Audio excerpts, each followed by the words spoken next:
بسم اللہ الرحمن الرحیم۔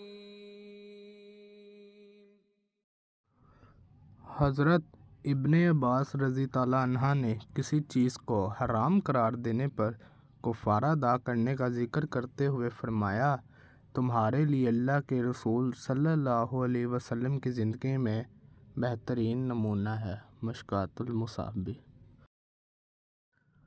حضرت ابن عمر رضی اللہ عنہ سے روایت ہے کہ نبی صلی اللہ علیہ وسلم نے فرمایا، حلال چیزوں میں سے اللہ کے نزدیک سب سے زیادہ ناپسندیدہ چیز طلاق ہے۔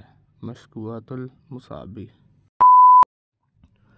حضرت علی رضی اللہ عنہ نبی صلی اللہ علیہ وسلم سے روایت کرتے ہیں، آپ صلی اللہ علیہ وسلم نے فرمایا، نکاح سے پہلے طلاق دینے، ملکیت سے پہلے آزاد کرنے، مسلسل روزے رکھنے، بالغ ہونے کے بعد یتیم، دودھ چھڑانے کے بعد رضاعت اور صبح سے رات تک خاموشی اختیار کرنے کا کوئی جواز نہیں۔ مشکوٰۃ المصابیح۔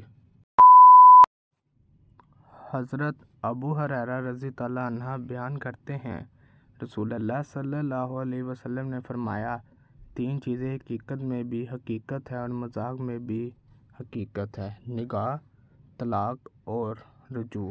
مشکوٰۃ المصابیح۔ حضرت ابو ہریرہ رضی اللہ عنہ سے روایت ہے کہ نبی صلی اللہ علیہ وسلم نے فرمایا، نافرمانی کرنے والیاں اور خلا طلب کرنے والیاں منافق ہے۔ مشکوٰۃ المصابیح۔